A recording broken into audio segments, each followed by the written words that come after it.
All right, it's 9 o'clock, so I will start us moving. Welcome. We've got a couple people here with us in person and a few online with us as well. Just so everybody knows, we are live streaming onto YouTube, the Zoom, so that will be available for people to view later as well. But just people participating in the Zoom know that right now. All right, so Dr. Bucky and I are here in person, and committee member Sarah Fox is here on Zoom as well. And so we have a hopefully short presentation to just kind of sum up the asks that are within the question 2, and then we will turn it over for questions from both in person and on the Zoom.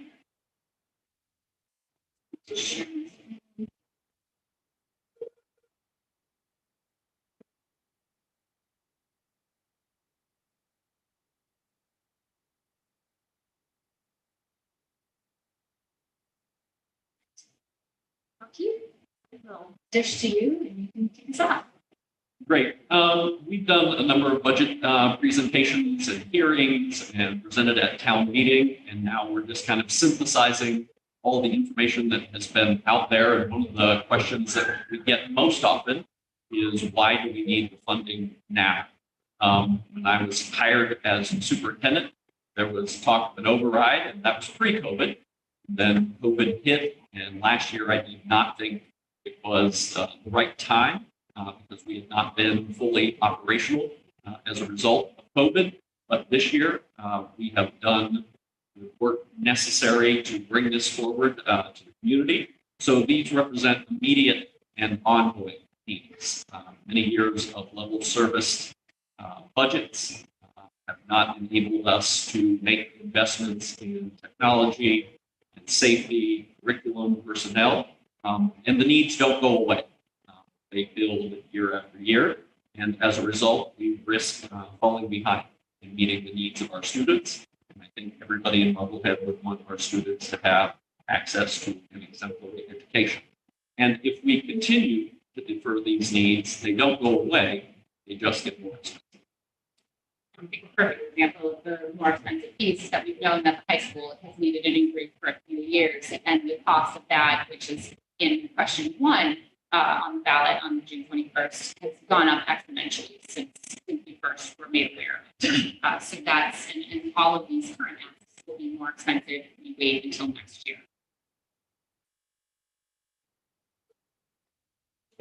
So part of what we have done during the budget development process is to make sure that these needs of the district are aligned to a 5-year strategic plan. We began that process last spring, and developed a comprehensive plan for success for the district. And so there are 5 pillars of that success plan: teaching and learning, professional culture, diversity, equity, and inclusion, technology, and facilities and operations. So when principals presented their budget request and directors presented their budget request, we made sure that they would all align with the plan for success. So this slide kind of breaks down the budget into the priorities that were set forward as some buckets with that every piece of every task goes into. Bear with me as I'm trying to manage the data as well. So first, we have safety, and they're broken down into one-time asks as well as recurring asks. And the safety piece, there's things like security camera replacements in buildings and then new installations of security cameras for schools that don't have any. There's swipe card access for doors at the high school that Mr. Bauer said would be helpful. New and more secure entry doors, a door monitor and visitor ID system at the high school as well, which has been talked about since I first started on the committee.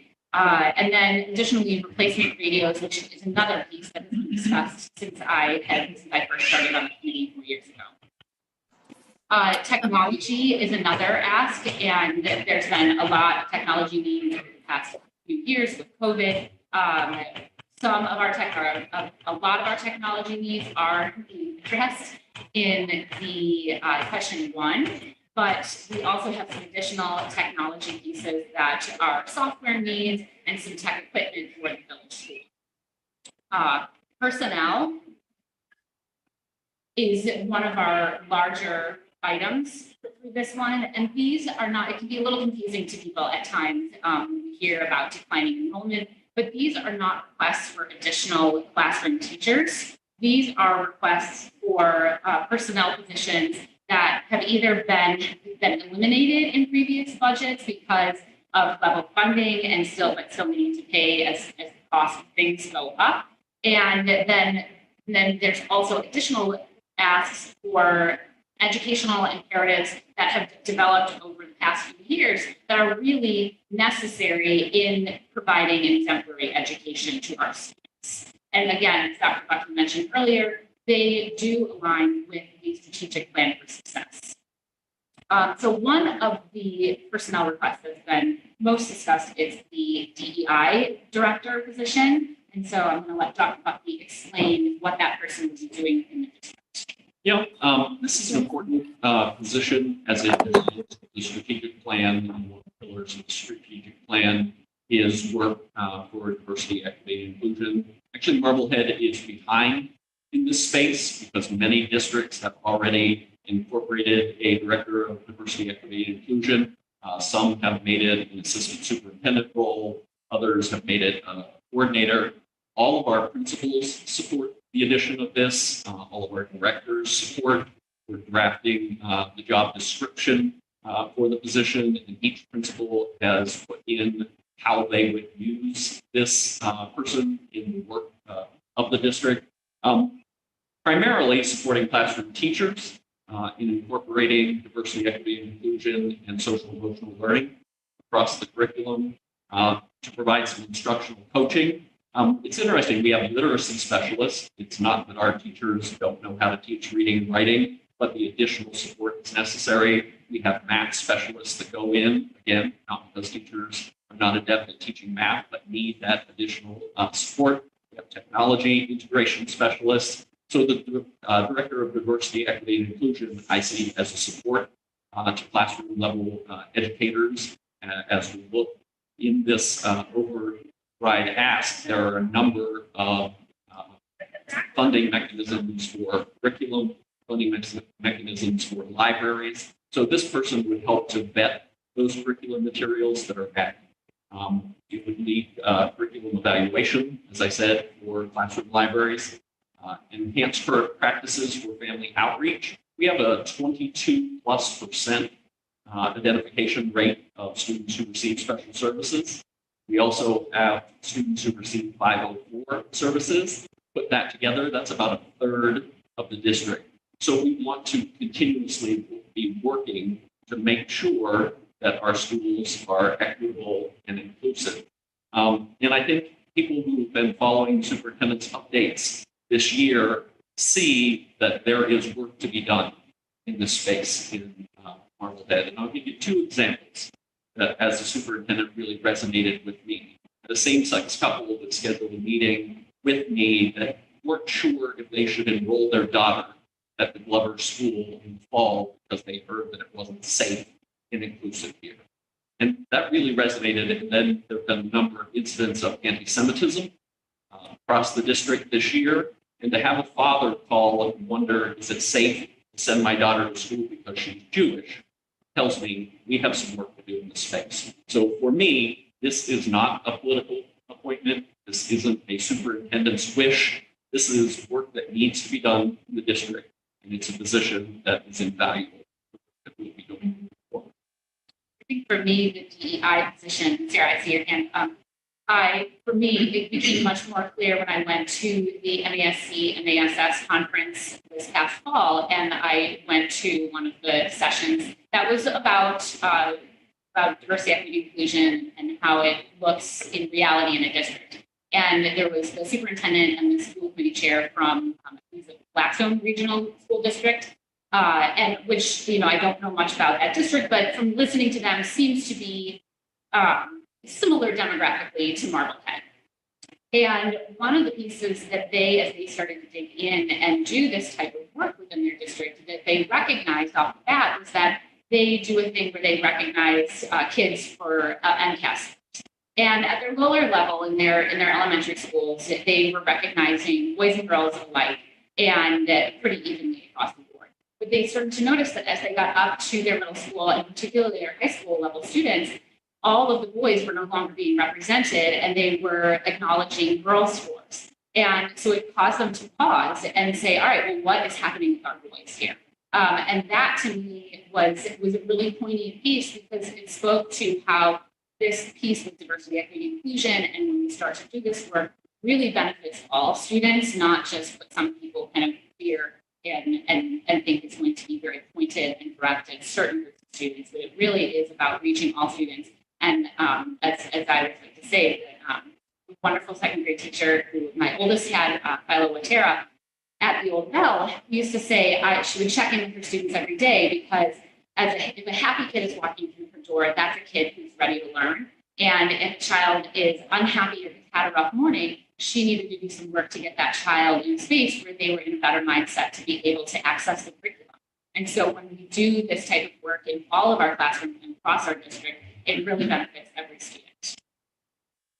Sarah.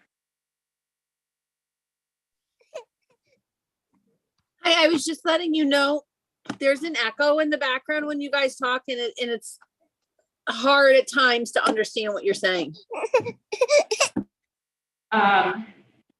Maybe it could be the room. Not sure. It's a similar setup to what we use in the library. Do you have any ideas if there's an echo that's coming through? Okay, yeah. Yes. Yeah, I think we'll just continue. I'm sorry about the echo, and it'll be the same or similar. Yeah, it's Frank is saying, our tech person is saying it's the room. So I'm sorry, the same or very, very similar presentation will be given at the others. So if there's pieces that are hard to find, they'll all be live streamed and on YouTube as well. Thanks for pointing that out, Sarah. And then I do see that there's a hand up. We're going to go through the presentation and then come for questions afterwards. Just sit tight with that question. All right, moving on to curriculum. This is another one of our larger asks. Obviously, we're in the business of putting forth curriculum, and so this line is particularly important because it really does touch every part of our school district. There are STEAM parts and learning materials for engineering and science supplies across buildings in the district. And this curriculum ask is broad and appropriate to address needs at every single one of our schools. We're looking to replace some science equipment at the vets that has actually been in use since before the Veterans Middle School moved to its current building, when it was in place at the at the village school, which it moved from well before my time in Marblehead. Additionally, there are textbooks that we've talked about that are being used in high school that don't include 9/11 or other current events over the past 2+ decades. My son, who's a freshman, actually has one of these textbooks. And when I looked at it after it was called into question for this budget, I realized it was published within a couple of years of when I actually graduated high school. So it's time to really focus our efforts on revamping and updating these pieces of curriculum that our students are relying on for their educational needs, and that and this goes all the way down so that our youngest learners will be able to have increasing broad library resources, and that really all of these are needs and not wants.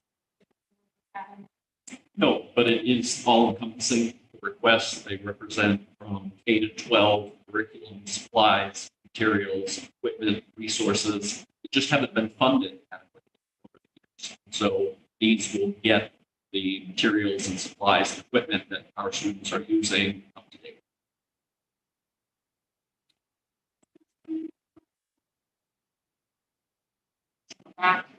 Tuition-free kindergarten.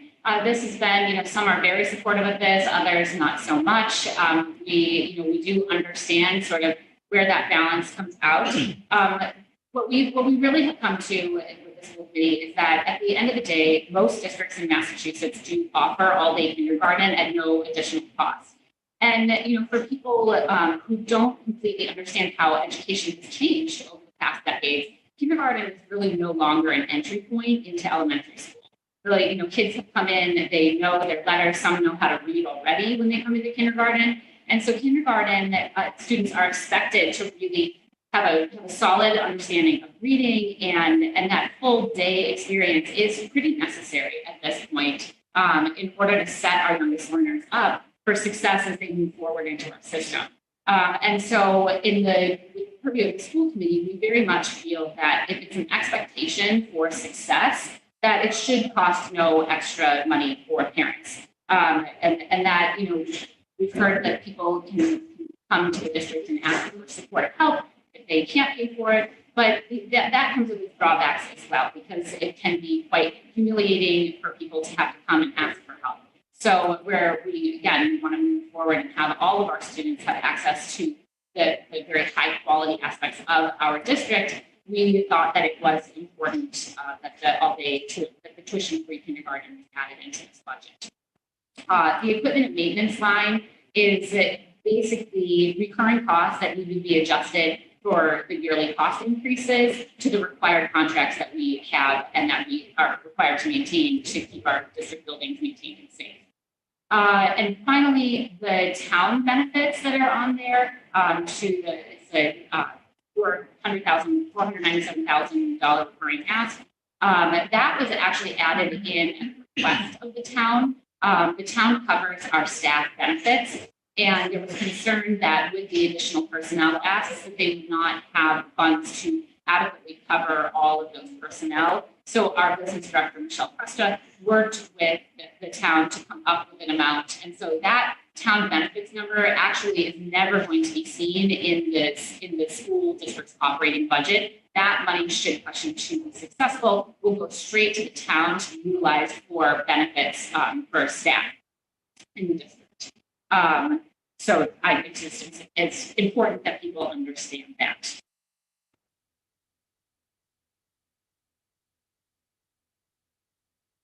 Right. Our capital request, because this has been one that was discussed later in the budget process with the school committee. And these, we do have pieces of capital requests, or large pieces of capital requests in the town's question 1 that are very important to us. But these were the capital requests that, for multiple reasons, the town was not able to include in that capital request on question 1, and that the school committee and the school district administration thought were of importance for us to cover and maintain. A lot of the criticism that the district and the school committee has received over recent years is about not maintaining our buildings appropriately. And we have this gorgeous new building that we're sitting in, ECHO notwithstanding, and we want to really be able to maintain all of our district buildings. With the opening of this building, the ground school, we completed a 20-year master plan for facilities, and it's very important we have heard from the community that we prioritize the maintenance of these buildings so that they do last us long into the future, and that we're good stewards of the buildings that the town has given to us and allowed us to build. It's also important that we keep our buildings up so that the 21st century educational experience can be had by all of our students, even in buildings that were built, even the high school was built over 20 years ago. We do have a current comprehensive facilities plan that is guiding this type of work. And so these pieces, these requests that you see before you on this slide have all been laid out in that comprehensive plan and were brought to us through our facilities subcommittee at the school committee level and encouraged that the full school committee get behind to support. One of the pieces that this also allows for us is that this would go in as a recurring cost in the operating budget.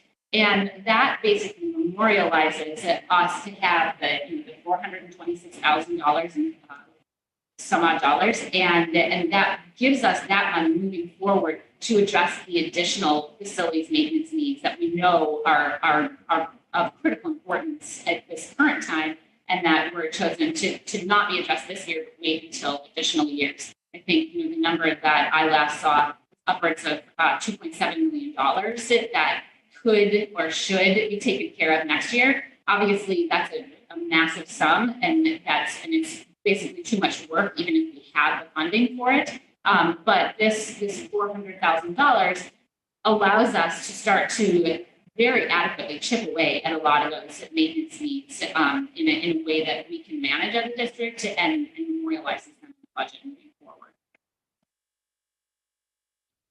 So then I will do this slide with Dr. Bucky. This is the estimated tax impact. This slide has been talked about a couple of times. We presented it at town meeting as well, because this is an important piece for all taxpayers throughout Marblehead. This is the breakdown. So you see the average or the median single family home in Marblehead, which is $738,000, and that $310 a year is what that home or home around that value would be this override would cost. And then you see it broken down at a $400,000 home level and at a $1 million home level. If you have any questions that are particular to your direct home and what it is assessed for and what your tax burden would be, you can call over to the tax assessor's office, and they will let people know for their exact address what they would be signing up for if this question passes. And I know Dr. Bucky has done some work behind the scenes, making sure that there are some abatement pieces that are widely broadcast. So, up to you. Yeah, that was something that was very clear at town meeting. It's certainly something that is not lost on us. We do not want the override to result in anyone being unduly burdened or feeling like they can't stay in their home. I don't see it as a binary choice. People can't stay in their home and we can't have exemplary schools. But I have been working with Lisa at the Council on Aging on the Senior Citizens Tax Work-Off program. I've asked each of our directors and principals to come up with at least 2 or 3 opportunities in their schools or in their departments for tax work-off programs where seniors can come in and get up to $750 off of their tax bill, which in this slide would more than adequately cover that. I also want to work with their abatement opportunities for veterans, because that was raised at town meeting as well. So we're sensitive to request and open to opportunities where we can support people who feel this would be an undue burden. I love the idea of that, because I think it connects the schools with the greater town and different age demographics as well, so that we can all be working together to help each other out, because each of those positions are going to be valuable positions to the school's functioning as well. And I think that sort of wraps us up. But I agree with Dr. Bucky in that it doesn't need to be a one choice or the other. That we're working really hard to make sure that this ask makes sense to all of our stakeholders. And that's one of the pieces in the school committee that from the first day I started was something to wrap my head around and really constantly come back to, is this idea that we have multiple constituencies and more so than other elected offices in the town. And that, one of those constituencies is our students who have no ability to vote and kind of have their voice known other than if we ask them.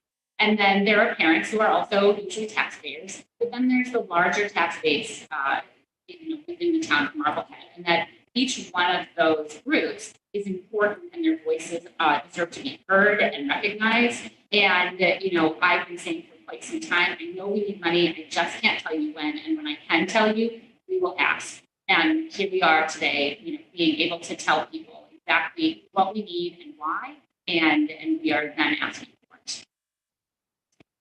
Sarah, I know I wasn't sure if you're going to be here, so I know John and I talked a lot. If you have anything to add before I open it up for questions, feel free to pipe in. No, I think whatever questions come up, we can go in that direction, because I'm not quite it's always interesting what topic or what direction different people want to go in. One thing I just would reiterate is I know one as I've gone to talk to different groups, thing that keeps coming up is this idea of which portion of this was one time. And although those items are one time this year, our need for one-time funding, it doesn't change. It's that those line item categories will change each year. But if you just look at it from a facilities standpoint, we did a really comprehensive facilities master plan that takes us 10 years out. If you look at that every year for the next 10 years, you'll see that we have one-time costs that far exceed what the town has historically been able to give us for the capital plan. But these embedded one-time costs will help us each year to maintain the buildings, which are an asset to the town, as well as our students. So that's just one thing to point out as well. Thanks, Sarah. And I know one thing that we didn't touch on was a question that an audience member who's in person with us. So before I go to Emily D, I'll touch on that. Touch on it. Are the funds that have been coming into the district from the federal and state level over the past few years for COVID expenses, and how has that helped us, and where are we at with that? So I'll go to you, and then I'll add. Yep. Certainly, I think there's a misperception that we got millions of dollars in stimulus funds. We got about 1.2 billion, and I'm not discounting that, but much of that money was used just to keep the doors open and the lights on during COVID. We had significant deficits in technology, so we invested in technology, got each teacher a laptop the summer that I arrived here, because teachers have laptops. At one point, we were spending tens of thousands of dollars cleaning, because at that phase of COVID, people were really pouring a lot of money into cleaning and making sure things were wiped down multiple times a day. So we have an accounting for all of those dollars. Some of that money is yet to be spent because it goes through FY24. So there are some remaining dollars. Some of those monies did come with stipulations as to sort of where they needed to be spent, especially in some of the later iterations of the ESSER funds. Some of them are, you have to spend, I think it's 20% on mental health services or curriculum throughout the district. Others were designated towards learning loss to remedy that from pandemic lack of consistent in-time classroom. So there are some rules in which we've been required to use those funds on, and we'll continue to do so. And then some, like Dr. Buckley said, the technology pieces, where our district was, as we mentioned with all of these asks, that sort of that level of funding that was cut and kind of chipped away, particularly behind the scenes. And so we really were technologically behind when COVID struck. We needed to do a lot of work very quickly and spend quite a bit of money to get our classrooms to a level where they could sort of minimally pull off Zooms. We did not have the infrastructure to be able to, at the high school or the middle school, use the OWL cameras and Zoom in the classrooms that, or the children who were at home learning on a hybrid day. And so if we had been better equipped at that point, then those monies could have been spent in different ways to really bring us up to where districts like Lexington were able to pull off their remote learning.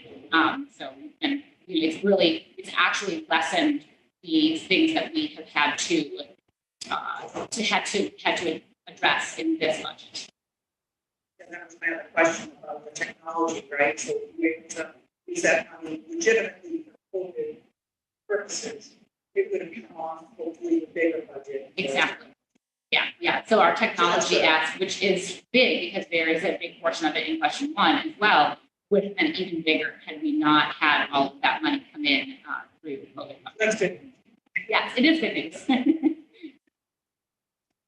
All right. I see a hand up. I don't see Emily's hand up anymore. Emily, if you want to raise your hand again, but I do see Jen has a hand up. Yeah. Hi, Jen Schaffner, 20 Casino Road. Can you hear me okay? Yes, we're just turning a little bit on our end. But yeah, we couldn't hear, I think it was Michelle speaking just a moment ago. I couldn't hear her at all. So no, She- don't know what she said. She was just saying that her additional question was going to be about sort of how the stimulus money had brought us up and actually taken money off of what we would have otherwise needed to request. Okay, so I had a couple of questions. The first on the curriculum, you had two different screens. You had a total screen, which is sort of like a spreadsheet, and then you had a screen specifically for curriculum. And your recurring costs had different numbers. So your slide with the breakdown of the actual curriculum showed a recurring cost of $70,341, and the sort of spreadsheet one had a recurring cost of $98,341. So I just, maybe that can get clarified at some point. Look into that, thanks. So then you have under safety, you have one-time $584,900 and then recurring $32,000. So does that mean that you're expecting to have approximately $600,000 a year budgeted towards safety? So some of those are addressed in the facilities ask that is being taken care of at the town level. I don't understand, because in other words, this is a permanent override. So you have $584,900 as a one-time safety. But that will be an ongoing increase, permanent increase to your budget. So my question is, does that funding stay under safety, or does that just go to the general operating budget in FY24 and go and forward? So I can answer that if you want, Sarah. Yeah, So those safety items were brought forth from the facilities committee. We put forth a very large request this year for facilities for our capital ask. We took everything from the facilities audit that was listed as critical, and we put it forth as an ask. The town came back in for the roofs and things like that. We're able to embed a lot of that, which is now which is actually on the ballot as question 1. What was left was several safety items, safety cameras at all of our schools except for security cameras at all of our schools except for Brown, which has the brand new ones.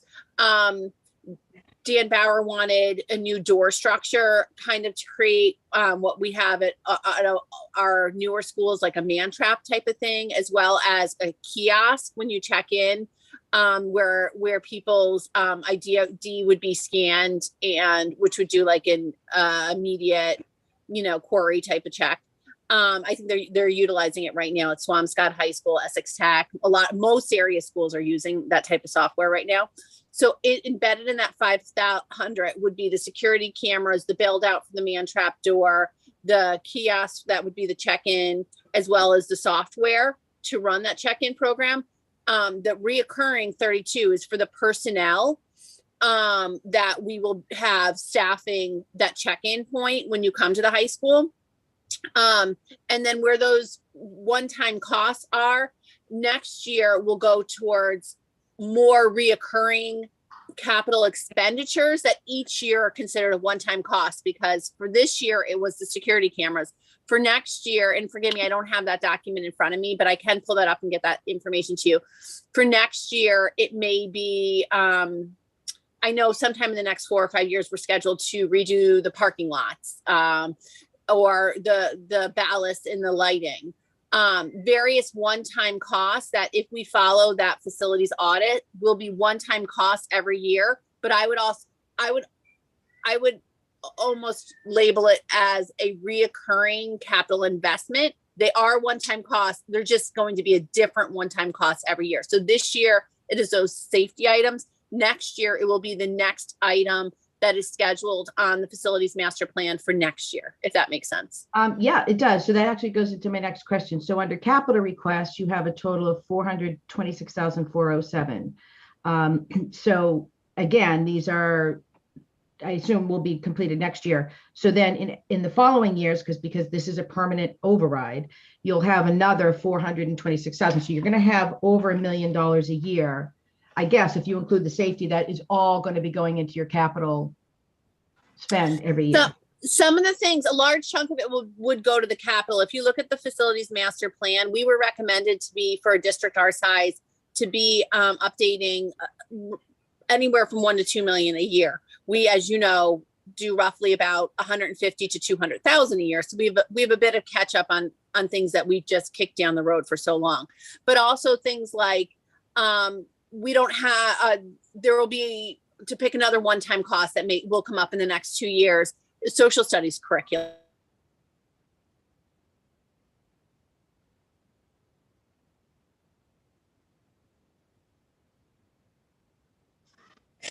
Jen, can you hear me? I can hear you, Sarah. Yeah.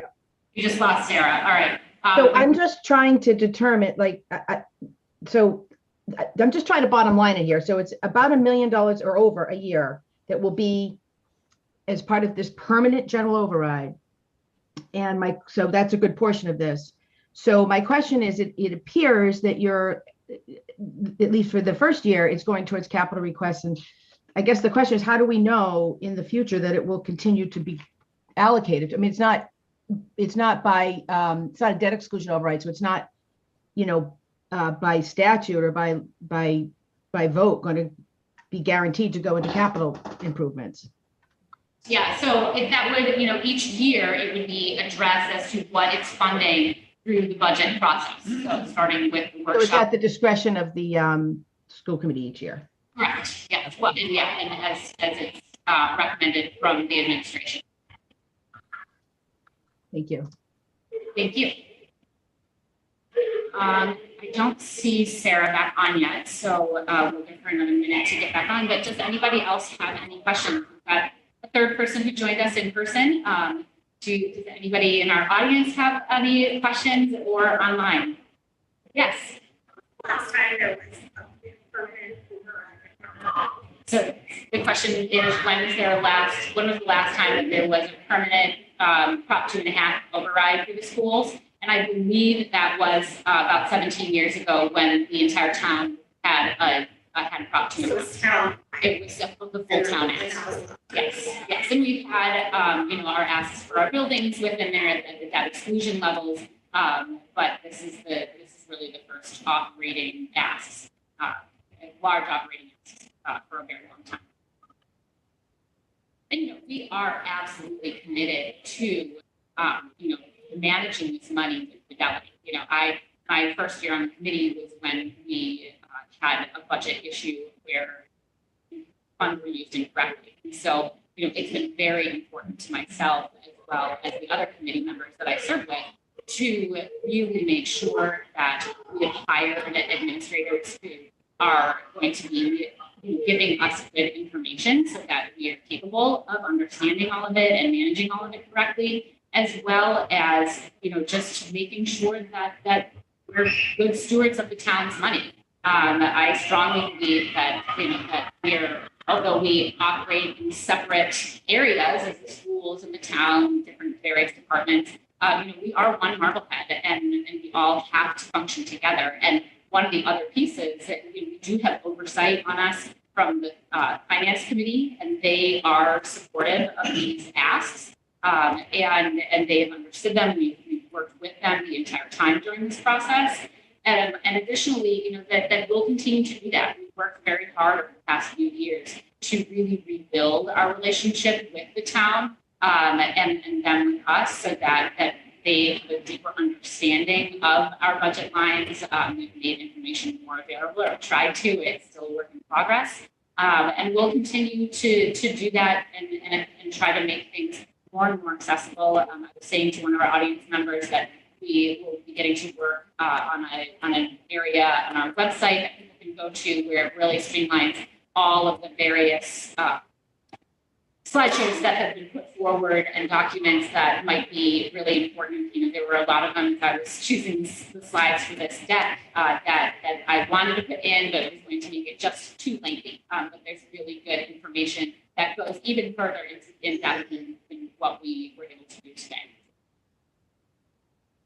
Yeah, yes, we have a question. So to kind of go on that comment, I think it's great that you said that because I think it's really important. I worked in healthcare, so have someone that was a nurse that suddenly a manager didn't really know how to balance a budget. I'm sure it's the same with teachers, right? You suddenly become a principal. I'm sure they went to school, don't principal, but I think there has to be ownership on their budgets for their schools to make sure they're trying their best to manage it well. Because operating budgets can become, they can bleed out. So to hear you say that is important. I think, you're new, Dr. Buckley, you're jumping into a situation with COVID. But I think taxpayers really want to know that the school is being, that their leaderships of all the schools are being good stewards of their budgets. And there's capital that you're asking for, but then there's operating. So obviously the pre-K, 395,000 must be an FTE, right? You're adding an extra body to teach those kids, right? It actually, there's a lot that the audience member is saying, but I'm going to answer this question directly right now. The kindergarten, the 300, somewhat 395 or 97, I think it is, ask is actually to cover the staffing that is usually covered by the payments for the full day kindergarten. So our current operating budget covers the staff for the half time. Right. The half days. And so then the funds that we collect currently for full day students go towards additional supplies and paying the professionals who are in those classrooms. So that 390 something, it will go towards what we usually recoup in the payments for full day, which can also cause wonkiness in our budget lines.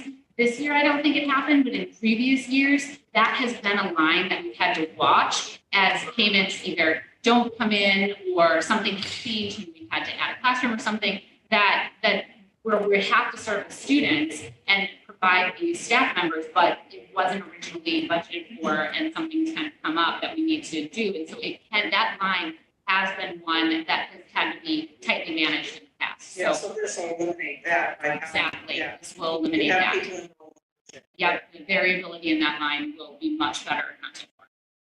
So I'm a little confused though. So you're saying the 395 is not an FTE, a full-time employee? So it's not a full-time employee, no, it goes towards the salaries for our current full-time They're just employees. gonna work. So they actually are already working that longer Oh, because day, it's but it's paid. Got the it. funds that Okay. we're recouping out of the Gotcha. payment for full day Okay. kindergarten. Yeah. And there's, So that's good news. yes, yep. Although they'll probably learn, no, they wouldn't. So Nope, that- yeah, it's they not stay on like the same it's pay scale. it's not- Yeah. Yep, Okay. yep. All right.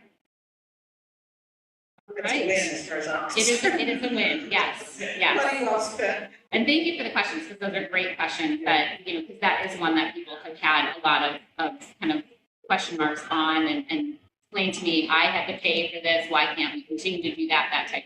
So there are a lot of good ideas behind why we want to move full day kindergarten as free and into our operation.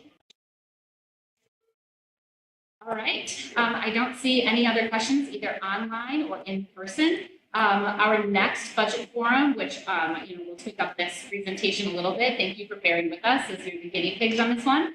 And again, we'll work towards getting it posted online. And our next budget forum or the question 2 info session will be on June 8th. And it will be at 7 p.m. in the high school library. Hopefully we will, that room is a little bit more manageable as far as sound goes. So hopefully there will not be any echo. And we look forward to having people in person as well as on Zoom for that one. The final info session will be, I believe it's June 13th, Monday, June 13th, again, 7 p.m. at the high school library. Jen, I see you've got your hand back up. Yeah, so for those of us who don't have children in the schools, I had no idea. I stumbled upon this link by someone I asked, but where would someone get a link to this if they are not getting messages from the school department?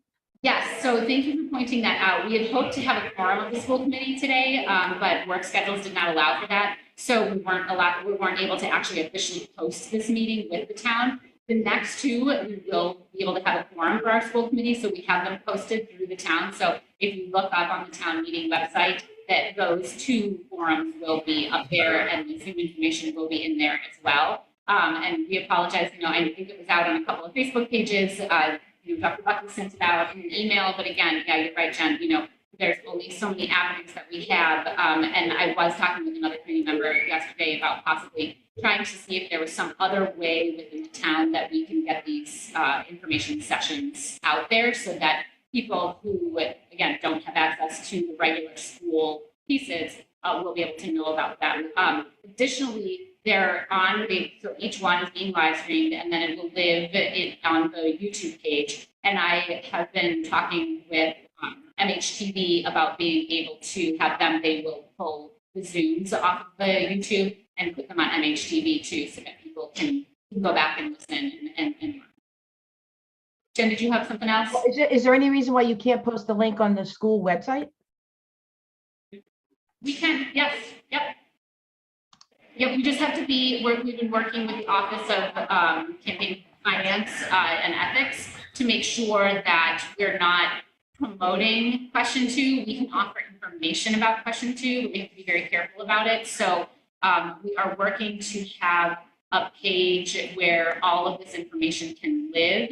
We cannot put it up in banners on the front of our district webpage. People have to kind of be looking for it in order to access it, is what we've been told. Thank you for those questions, and thank you everyone for joining us today. We hope to see you at sessions in the future.